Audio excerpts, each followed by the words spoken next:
Welcome. This is MC Starman, Martin Comtois, and I'm with my brother AC Starman, Alan Churchill.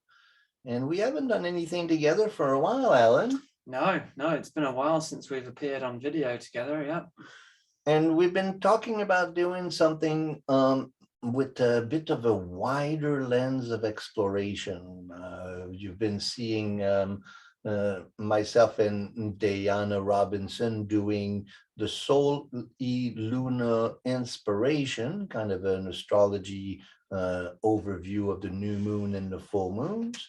So Alan and I were going to widen our lens of perception, and we're going to do something that we call the astrology of the Great Reset.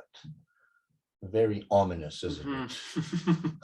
What's gonna happen? That was inspired by a video I just did in a workshop series that a workshop that I'm touring right now called The Astrology of Great Reset, but also on my YouTube channel. And I'll put this part of this playlist is 2022 Deuces Are Wild, the presentation that I did for the Comox Valley Jung Society. And that's a 2-hour overview of the breakdown of the crisis. And you can watch that video. It's a 2-hour long video, and we have tons of information on that. And so we thought we'd break it down into smaller installments for you. And then, so in subsequent weeks, we're going to have a deeper analysis of the astrology of the Great Reset. Maybe that was a great video, by the way. That Deuces Are Wild. So I spent the last week I did it in 3 sittings, like your part 1, part 2, and then I sort of split that up. Was there a part 3 in it? I can't remember. Yeah, part 3 in it. Yeah. So I split it up and watched the whole thing, and it does cover everything in a lot of detail. And then the question and answers at the end was really interesting, seeing as you start to sort of break things down. So yeah, trying to break that down into sort of more manageable chunks, I think, will be really helpful. And then getting questions from people on each, instead of having to ask questions about the whole presentation, we can sort of narrow it down, and you'll ask for questions in the comments on this particular one, and then break it down so we can sort of study it in a bit more detail. I did a slideshow for that presentation, and I think that we're going to in subsequent weeks, when we dive deep into it, I'm going to share the slides. And it was really 4 sections if you consider the introduction. And the introduction was a purely Jungian perspective. I shared 2 quotes. Next week, we'll break those quotes down for you in terms of what Jung saw as about this Great Reset. But maybe we can just talk about, what does that mean, Alan, for you, the astrology of the Great Reset? Well, there's so much going on. It's hard to really pinpoint. I think it's hard to pinpoint specifics, because it's all, and as you're saying, this is going to be like an overview of all of that. But we've got this moving into Aquarius, and all these planets moving signs. And I feel that there is going to be a big shift, a bit like a revolution, like an industrial revolution. And with all these transpersonal planets moving into different signs, it feels like the collective energy is going to shift. And it may not be a moment in time, right? It may not be decipherable in the moment, but years afterwards, we might be able to sort of recognize what that shift was, right? And again, yeah, I think that's right on. And I think that there's been great shifts and great cycles of planets that govern kind of a more of a movement of the collective in terms of its evolution. And in that, we focus on the planets of Pluto, Neptune, and Uranus. And then we look at Saturn and Jupiter and some Chiron also, into looking at the greater cycles. And so we'll break those down for you And so that's kind of the lens that we're using, is the outer planets versus the more of the inner planets over here. And so, and then there are cycles of time that really are important. And great book for that is the Cosmos and Psyche by Richard Tarnas, where he maps out, 3,000 years of history, mapping out the outer planetary alignments, and achieves great result. Probably the most important astrology book in our generation. So yes, looking at that, but we hear the Great Reset from a political perspective, and I think it's easy to get caught up into the financial, in the socioeconomics, in the politics of it. But to me, the Great Reset is a spiritual change that's evolving in all of us. And so that's why I use that sentence, the Great Reset, as meaning what is being asked of us as individuals, and how can we adapt and see the true and the deep meaning of these great changes, and so that are evolving. And so I look at it as a completely personalistic and subjective shift. Do you feel that shift going through you? Yeah, just while you were talking there, I had a little bit of an insight. We were talking about Chiron before we started the video, and the link of Chiron being the wounded healer that orbits between the personal planets up, so it goes from the orbit of Saturn into the orbit of Uranus, and it's like the bridge between the two. And that wounded healer, so Chiron is over here. Continue. So that wounded healer is the bridge between that transpersonal and personal. And what I'm feeling is that the transpersonal does affect the personal, but what we do in our personal lives also affects the transpersonal. And that link between Chiron, that Chiron link, that bridge between them, can be used in a healing way, or it could be destructive way. And I think there's a danger of the transpersonal having too much say over the personal, and then the personal having too much say over the transpersonal. And I think we're seeing something in regards to this, right? So like the collective is do you sacrifice the self for the collective, or does the collective, there's like, I'm trying to make a connection there. That's beautiful.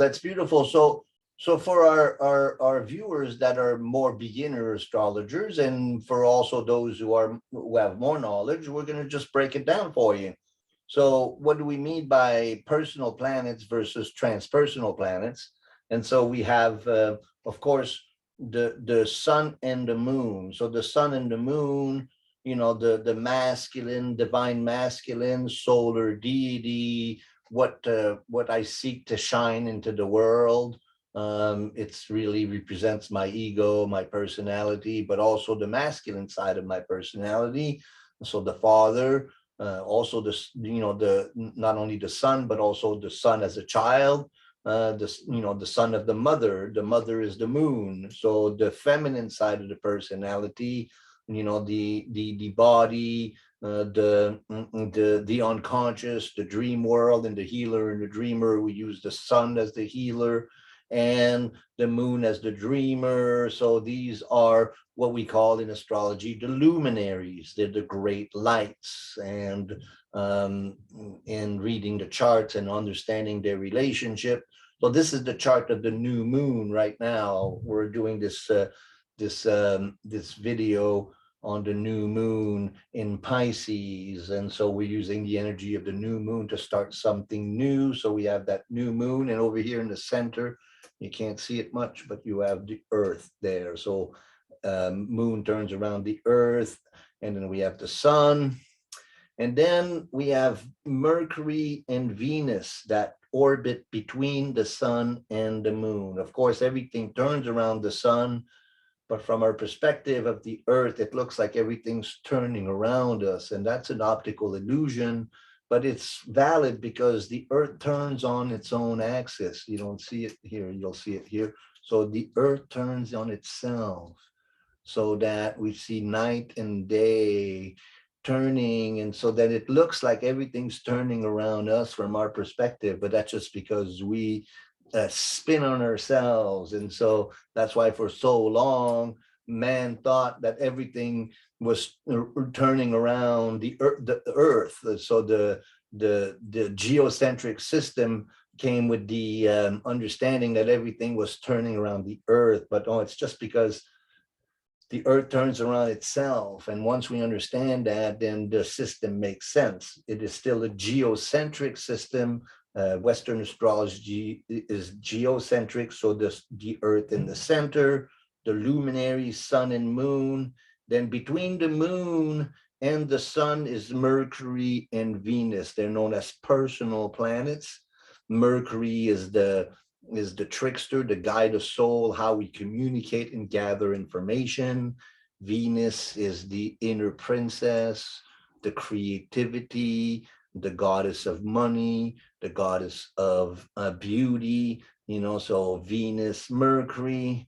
Then the first planet outside of the sun, moon, Mercury, Venus is Mars, the expression of the will, of the king and the queen. They think, they feel, and they express their will, Mars. So far, these 5 planets, they describe my psychophysical nature. Saturn and Jupiter. Jupiter is the great god of emancipation. So we have what I want to be in the world, how I want to be when I grow up. Jupiter is my need to expand. Saturn is my need to discipline myself so that I can achieve my objective. So Jupiter and Saturn are personal planets, but they govern my contribution in society.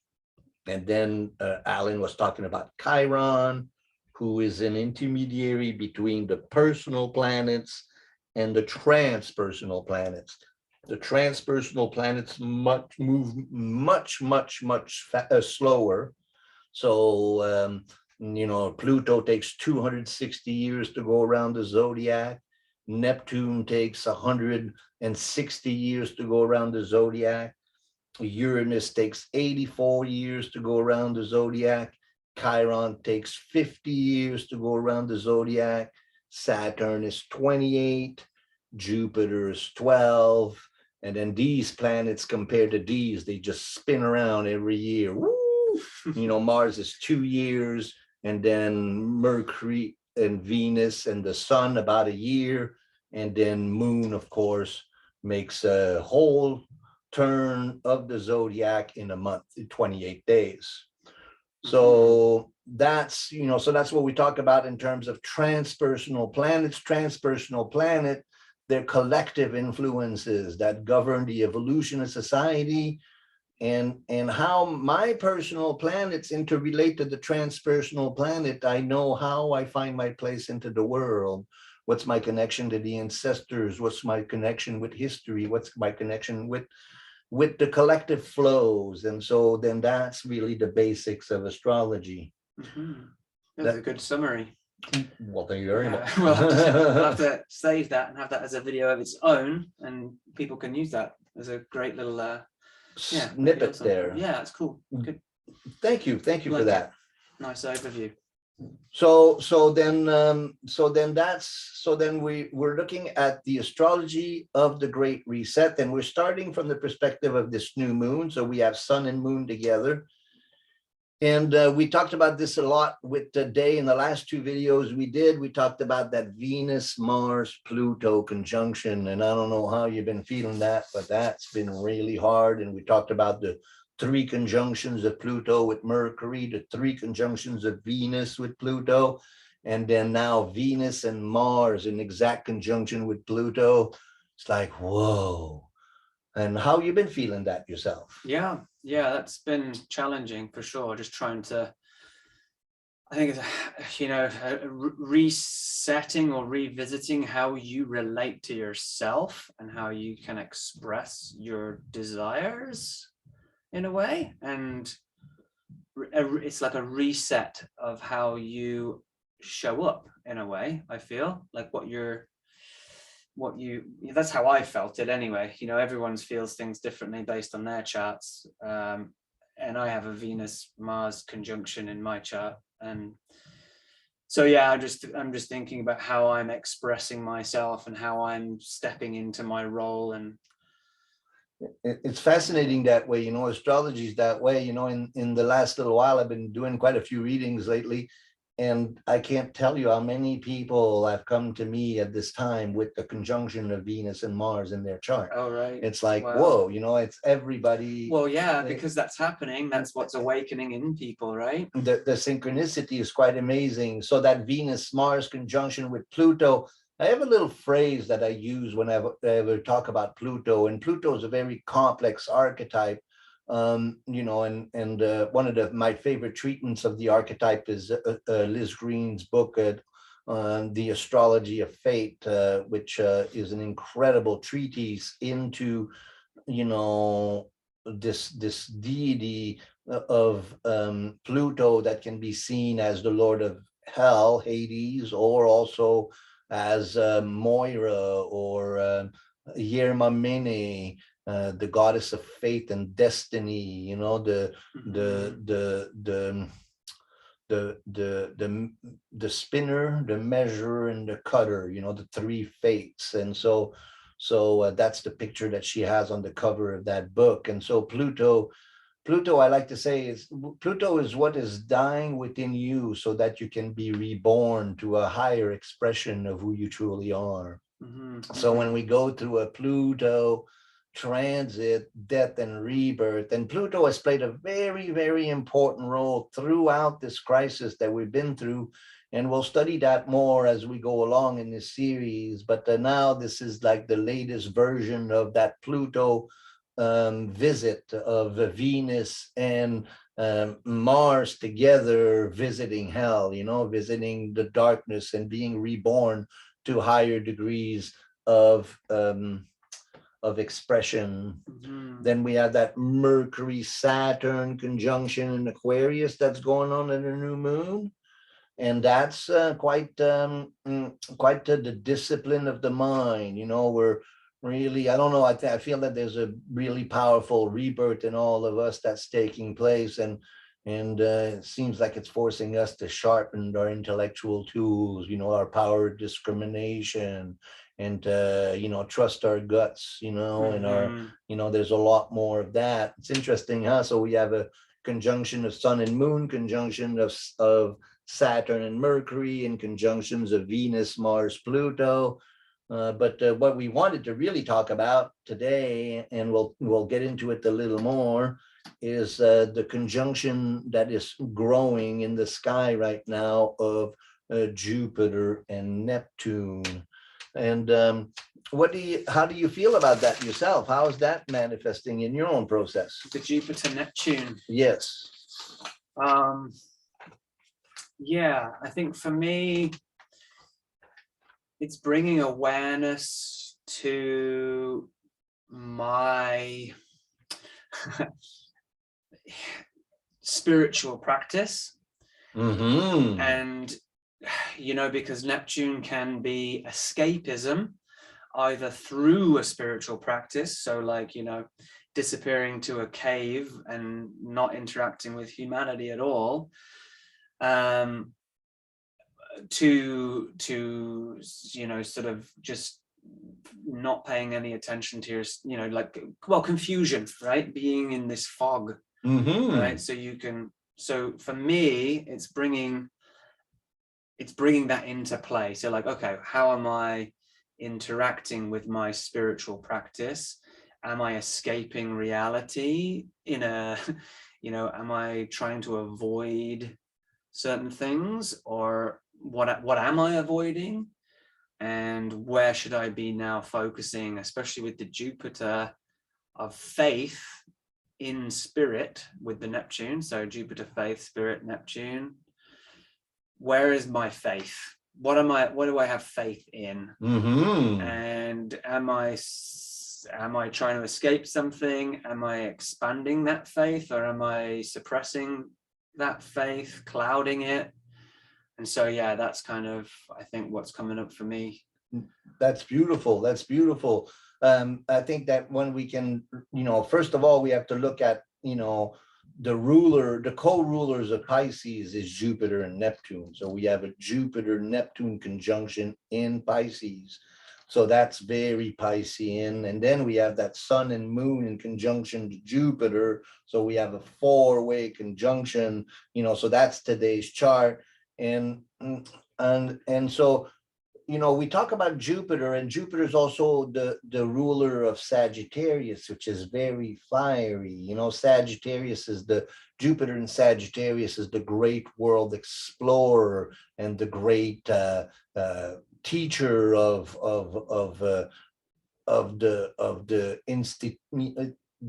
the fiery art. So it's like the great adventurer in a sense, not so much like Jupiter in Aries, which we'll see, at the end of the year. Jupiter in Aries is, it's very boisterous, very fiery. But in Jupiter in Pisces, to me, that's the wise old teacher, and then Neptune in Pisces, we've had Neptune in Pisces for the last 8-9 years now. Neptune in Pisces is the great dissolver. We don't want ego, we don't want self, we want to be merged into some greater power. I like to look at Neptune as one is seeking to be contained by a greater force, one is seeking to be embraced by the great mother. Neptunian is no, I don't want to experience the suffering of material existence. I want to experience redemption. So Liz Green, I think Liz Green's most beautiful essay or treatment of any of the books that she wrote, her masterpieces, her book Neptune, The Quest for Redemption. Astrology of Faith is really, really powerful, and many people consider that one to be one of the most important books in astrology. Neptune, The Quest for Redemption, is so well researched and so profound, and the journey and the storytelling in that book, fabulous. So then that Jupiter Neptune conjunction in Pisces, and so we're approaching that, and that's going to be exact at the beginning of spring and beginning of April. There we're going to see that Jupiter Neptune, and from all of that Pluto energy we've been going through all winter, that Jupiter Neptune's going to feel like a big relief. And as the new moon came around, right, and we felt, although Venus, Mars, and Pluto are still in conjunction, feels like that Jupiter Neptune is starting to kick in. Although we're still really experiencing that Pluto death and rebirth, there's a feeling that the energy is going to shift. And as the next full moon grows, which will be sun over here and moon in Virgo, that's also then Jupiter and Neptune are going to get closer and closer and closer. And how does that feel to you? Yeah, I was just thinking about, would you say Jupiter being the ruler of Sagittarius, right? Is it? It's ruler of Sagittarius and Pisces, both times. So there's an element of truth seeker in that, right? Absolutely. It's the wise teacher, there's a more in fiery Sagittarius, it's more of a great adventure. Right. In a Jupiter in Pisces is like the wise spiritual teacher, right. the Dalai Lama, the guru, right. It's as a very Neptunian, Piscean, kind of spiritual aspect to it. So with the Jupiter in Neptune, this is like a truth seeking that could either be clouded So difficult to find the truth, but then also it could be a deep seeking of spirit and connection to the collective. So it could show up in many ways, like getting lost in the collective and giving up your own personal values to a collective. Or it could be, you know, seeking and finding truth in that collective. So there's definitely an element of, yeah, where do we stand in the collective and what's true to us and what's more theirs and more yours. Right. Yeah. Well, I did a little exercise. I just pulled out the last 100 years, the Jupiter-Neptune conjunction. Right. To Nice. just give us an idea of when, you know, similar times in history where Jupiter and Neptune were in conjunction. Jupiter-Neptune conjunction comes about every 13, 14 years, sometimes different. So we are experiencing it this year in 2022. And then Jupiter will pass here very shortly, will pass Neptune. It'll come into Aries. It'll go almost to a conjunction with Chiron, and then it will return retrograde, and it'll come back, and it will come back within 3 degrees of Neptune before it turns direct again. So in the fall, we're gonna Jupiter and Neptune will be very close again, but the only exact conjunction of Jupiter and Neptune will experience in about a month, a little bit more than a month. April something, April, is it 14th, something like that? It's yeah, it starts beginning within, it stays within 1 degree of conjunction for about you know, eight days or so, like that. Yeah, from the beginning or mid-April. Yeah, you're about right. And then there's anyway, there's more to go with that. But let's look at some dates, because that will really be very interesting. So Jupiter and Neptune were in conjunction in 2009. 2009 was kind of, we're starting to pull out of the economic crisis of the great crash of 2008. It's kind of a, you know, but the Jupiter, Neptune, you know, so that's, you know, the most recent. Then we have January of 97. That's also a very interesting time. Can't think what happened in 97. Well, you know, if you think about 97, there's a great jubilance. You know, we're really kind of hitting our strides. Cell phones are becoming, you know, computer technology, all technology, you know.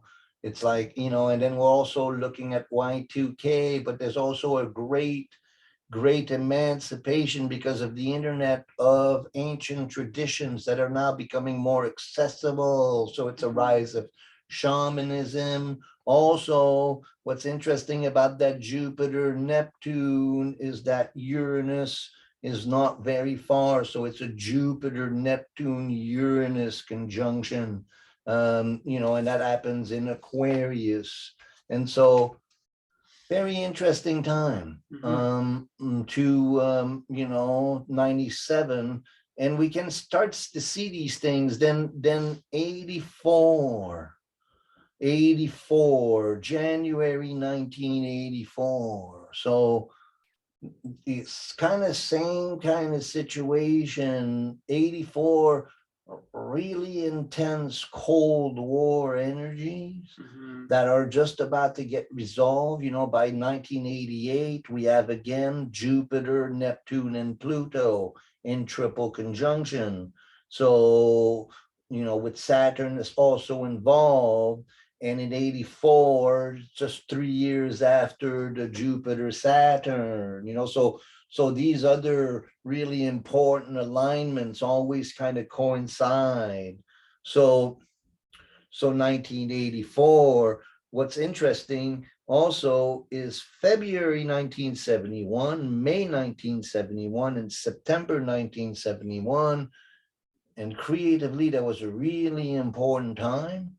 But, from the Canadian history, the October 1970 was the last War Measure Act. Yeah, yeah. So then we just had this War Measure Act, or they call it the Emergency Act. And the last time it was called upon was right before a Jupiter-Neptune conjunction. It brings up what you were saying about the dissolving of truth, right? Or because you're saying about the great dissolver, right? Neptune, yes. Yeah. So, and truth with Sagittarius and the seeking of truth, and it seems to be there's a link there between, well, whose truth is right, and which truth is getting dissolved. Yes, but we start to see, economic downturns, the end of economic downturns, and political, situations. But what really becomes, then we have September of 1958, and again, we can really study deeper, and that's what the glory of Richard Tarnis's book is that he just breaks all of that full of data in these dates, and so that's really important. So September of 58 was Jupiter-Neptune conjunction, and then September of 1945, the end of the war, the end of the Great World War, and then 1932, the height of the Great Depression, and then September 1919, also the end of a war. So kind of end of economic, or at the turn of economic downturns, or it seems like there's a certain good news about it, and yes, there's lie, but also there's a great mirroring that Neptune offers, and Jupiter, Neptune, so it's it gives us some insight into and again, that may pose more questions than actually gives us answers. But I think that the 1945 thing, the 1932, the 1919, the 1971 again, it was these were, for us Quebecers, that was, the October crisis, and having soldiers and machine guns in our street corners, it really galvanized in us politically. And then just 5 years later, the Parti Québécois won the election, and and Canada, could have changed forever at that time, and so really important. And then 1984, can't remember so much of that, but if we went deep into it, I think things were starting to shift better. The economy was getting better. We went into an economic downturns in the early 80s. When was the Vietnam War? The Vietnam War ended in 71, 72 also. Yeah. Right. So, that's a good point too. Yeah. So then the end of prolonged conflicts, so we may see that what's going on in Ukraine could be resolved right away, and we could see some great hope manifest, and then again, we're going to look at it as we go along, and then it's going to be one of the important alignments that we'll be going through all year long. So talking about, we were having a conversation before we went on air here, and in my process, in regards to the dreams I've been having, which is really awesome, by the way. Yeah, if you haven't had a dream analysis from Martin, I definitely recommend you get it done. Thank you for that. So yeah, when we went into my dreams talking about the fascination, or the what's the word? The attachment to the external world, versus what's going on internally. Mm-hmm. Right. So how can we utilize the information we're receiving from Neptune and Jupiter on our internal process, rather than us seeking what to expect externally? How can we use the energies of Neptune, Jupiter conjunct in an internal way? Do you have any That's a beautiful thoughts on question. that? That's a beautiful question. I think that you're onto something there. I think that there is personally a very redemptive, so when we talk about Neptune, we have a quest for redemption, we want to save our souls. Jupiter is the the great master, the grand master, so there's a constellation of two archetypes that can be deeply, deeply inspirational in our spiritual practices. There's kind of a certain closeness to the mystical world. There's the great spiritual teacher constellated, so there, you can see, and it's interesting, I've been kind of following, I've been changing my news source lately. Right. And I've been looking at alternative individuals, and also I've been looking at, because this is very interesting what's going on. We look at the truckers movement, and we look at the people that are pushing back against the mandates, and that the mandates are really actually imposed by the far left, and that the far left has become almost fascist. And that the pushback is coming from the far right or the middle right, so that almost the right has become those who stand up for the people, while the left, as guilts you out of any kind of individuality if you don't agree with them, so then the fascist left, and then the religious right, and the religious right, they make their decisions according to faith in God, which really pisses off the left, and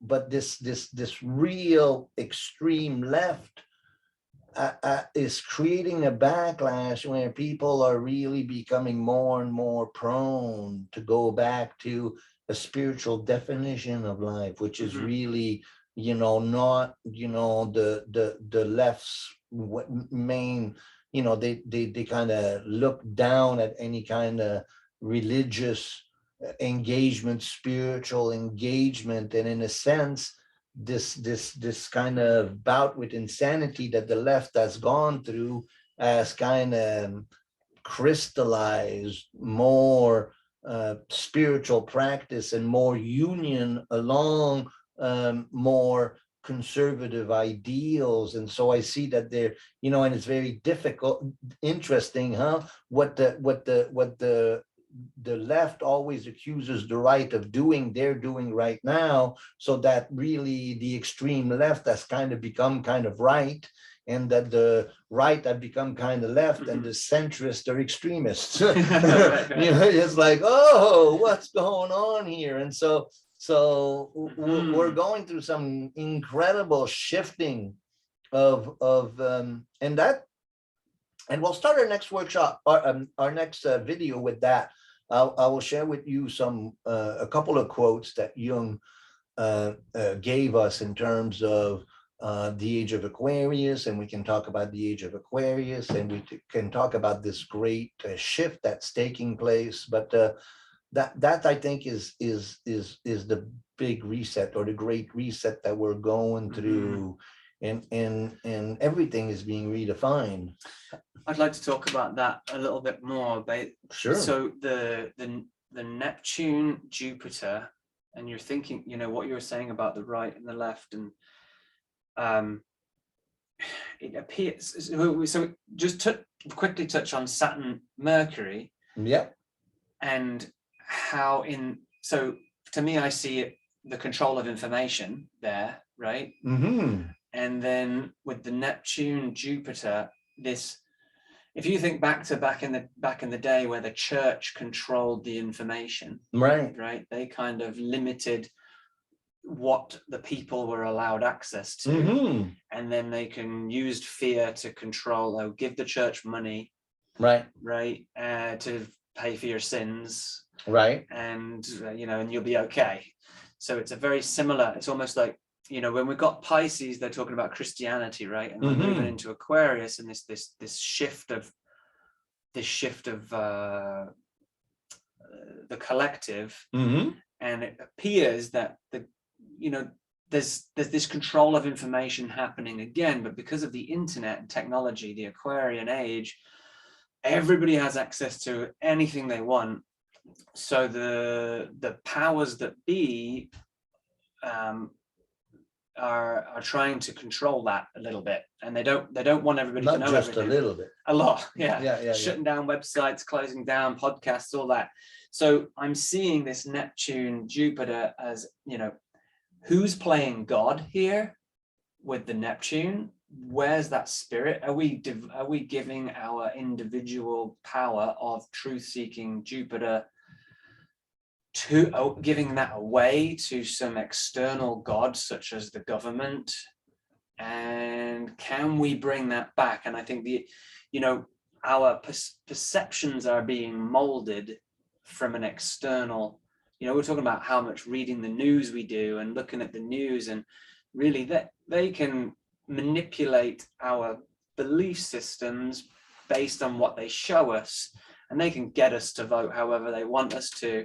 So if we can pull away from that external and into the internal, like you were saying about finding our God within and truth within. It's what you were saying about, the difference between extroverting all of this understanding versus introverting it. It's to really, but at the beginning of the crisis, and again, we've been talking about the crisis way before the crisis happened. If you recall, all those workshops that we did leading to the crisis were all about what we were going to go through, and it's kind of surreal to look at it from that perspective, and I wish we could watch. Well, actually, there's some on the YouTube channel there that were done at that time, especially the Priestess Rising one was done right before, and we were talking about that Pluto archetype and the Saturn Pluto conjunction, and we'll go over that again as we go on the series here.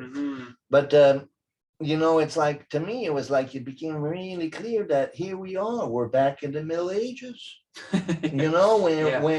Where there's a fanatical kind of spiritual kind of, it had a moral aspect to it, just like the Catholic Church imposing their right. It had a pseudo enlightenment that looks at your brothers and sisters, and yes, you want to wear your mask because that's the right thing to do. That a very blind kind of spiritual following to it. And do it our way and you will be accepted. Do it the other way and you're going to be cast aside and you're evil. And then all of a sudden you became evil. And it's interesting that the religious people are cast into the realm of evilness more and more. And totally. So we have a real, but in a sense, at that point, science becomes the church, and we're worshiping at the church of science.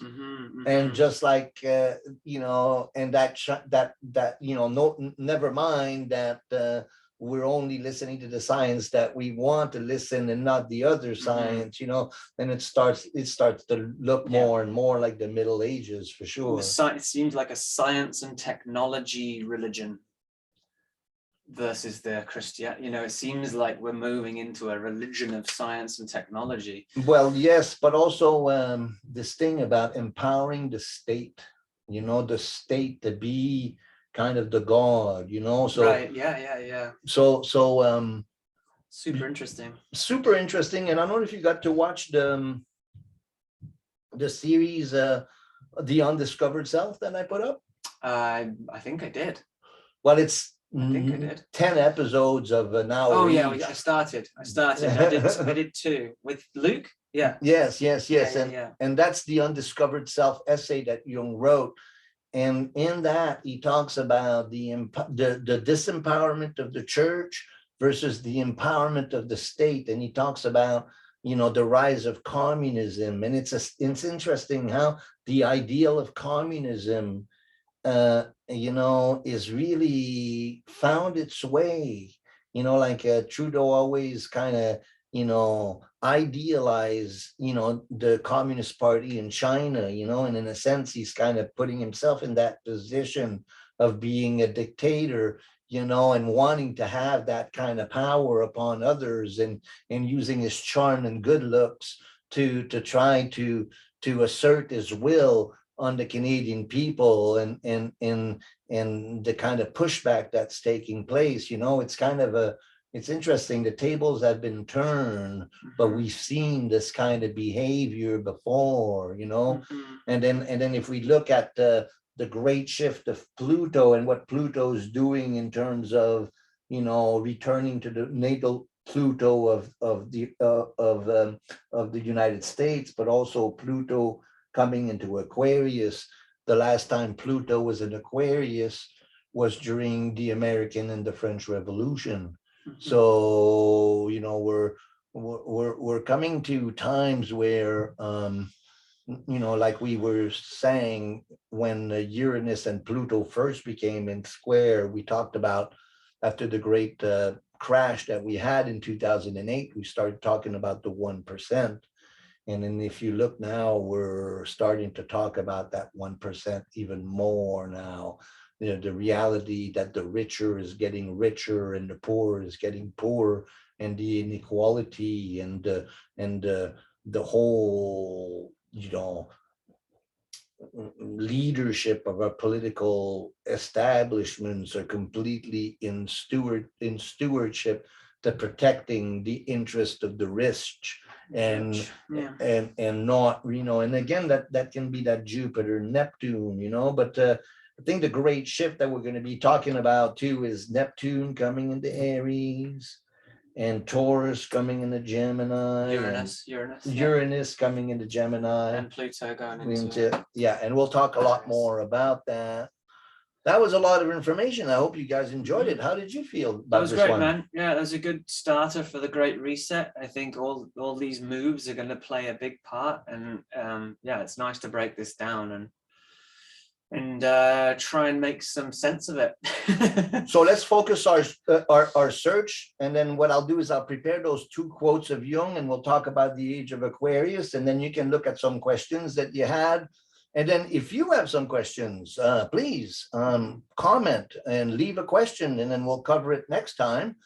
And also, please subscribe to the channel. We're up to 345 subscribers, which doesn't sound like much, does it? Let's hit the 400. We'll get the 400. Well, at the beginning of the year, at the end of last year, we were thinking, can I get to 300?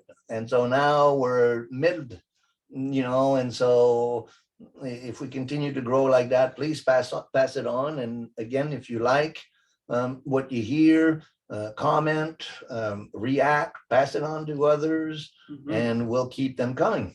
Yeah, perfect. Thanks, man. That was great. Thanks, Alan, for joining me. Thanks for the dream analysis earlier. That was fantastic. Yeah. I meant to mention that. And then you were talking about the Great Reset, and you were talking about the integration into spirituality of Neptune.